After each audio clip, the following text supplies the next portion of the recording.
What's up, wrestling fans, trading card collectors? Welcome to another episode of Wrestling with Cards. Today, we're looking at my Project 2020 wrestling cards, part 2. Stay tuned to check it out.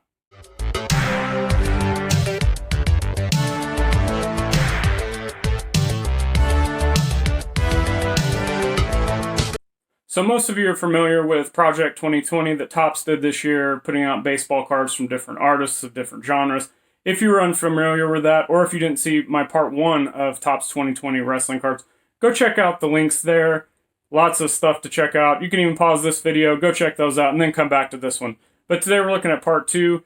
5 more wrestlers, 5 of what I would consider, and I think most would consider, top draws in wrestling history. And I put some spin on their rookie cards, so let's see what I had in store. And we're kicking things off with part 2 with Shawn Michaels. Card number 6. I'm a lifelong Shawn Michaels fan. Tried to incorporate all of his first cards into one, starting with the color schemes and the layout. I had to include all the crazy, bright pastel colors because that's pretty much every rocker's outfit, no matter what they were wearing. Clashing colors, pastels, streamers, just screams, late 80s, early 90s. I really wanted to use that portrait shot also and blend it into the background because of 2 reasons. Number 1, many consider this shot of him from the 1989 Market Scene WWF Superstars of Wrestling set his true rookie card with Marty Jannetty as the Rockers. Number 2, it's also very 80s and 90s. Again, you see the theme here. Glamour shot looking. Everybody remembers glamour shots. Looking the way that it's blended, very nostalgic glamour shot-esque reference for me. I love it. Picture in the bottom right is a variation of his first card of just him by himself. It was the 1990 Merlin sticker set, still with the Rockers, but just him by himself, Marty Jannetty not in the picture. This picture of him standing in the turnbuckle is what I believe to be his first card as the Heartbreak Kid, Shawn Michaels, the heel that he went on to huge single career with. 1992 Merlin gold set is what that card is from. And because I had to get classic Heartbreak Kid logo in there, wanted to work it in, put that in the top left-hand corner. Also, if you look closely, you can see some hearts floating around, representing the neon green Heartbreak Hotel segment he used to have. Big green X for his time in DX. I love using pastel looks.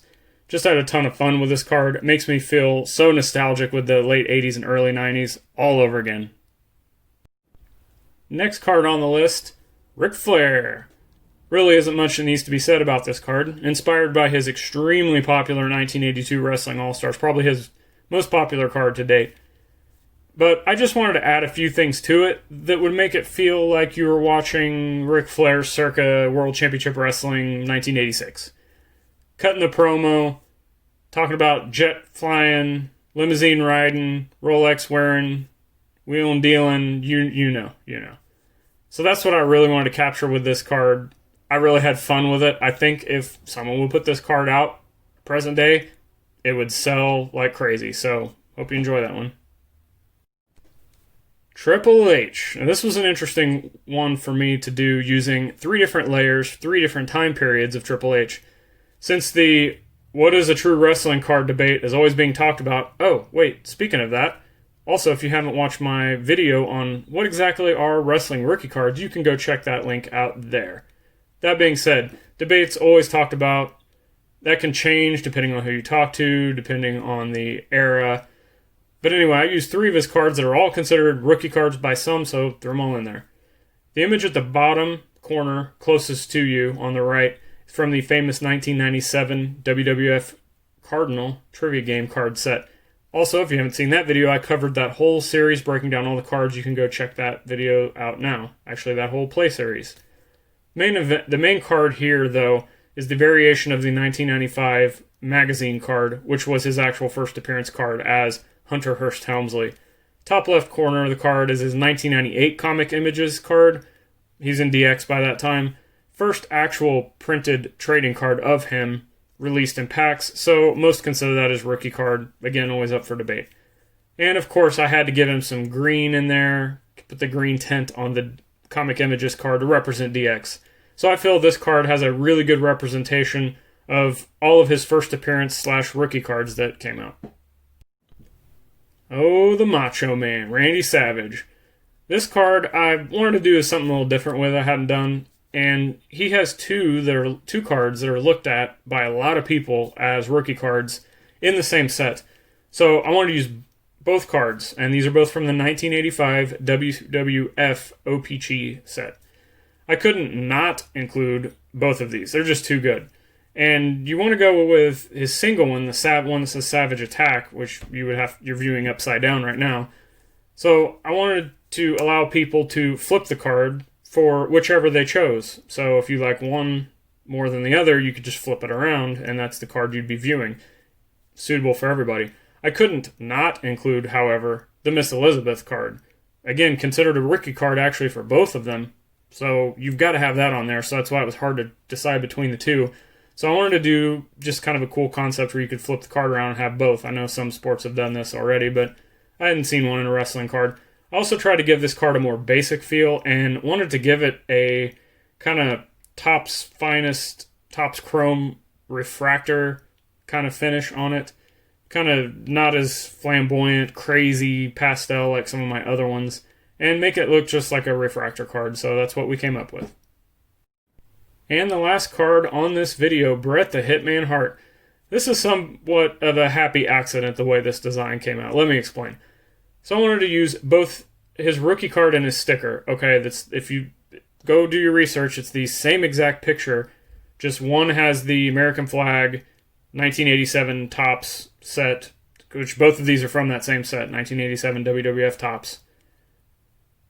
Both of these have the same picture. However, one has kind of floating WWF logos in the background. That'd be the sticker. And then the card actually has like a live shot of him standing there with the American flag border.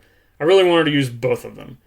The 1987 set is infamous for that American flag border, but since Bret's Canadian, he wrestled a bunch in America as well. I wanted to include both a Canadian flag and the American flag. So that's what I did. However, when I was done with it, and done with the blending, trying to get both to show up, if you look at this, it feels very 1989-90 Nintendo, which I think is fantastic. Bret looks like a mix of Starman from NES Pro Wrestling, as well as kind of looking like himself in a character select screen of, say, WWF Steel Cage Challenge. Very happy the way it turned out, kind of by accident. Makes me feel all nostalgic for all the right reasons, so love it. So that's it for part 2 of my Project 2020 wrestling cards. If you like this video, if you like the prior videos, if you like wrestling cards, if you like trading cards, hit the subscribe button, hit the bell icon so you never miss any of my other uploads. While you're there, check out all my social media accounts, TikTok, Spotify, Twitter, Instagram, all that good stuff.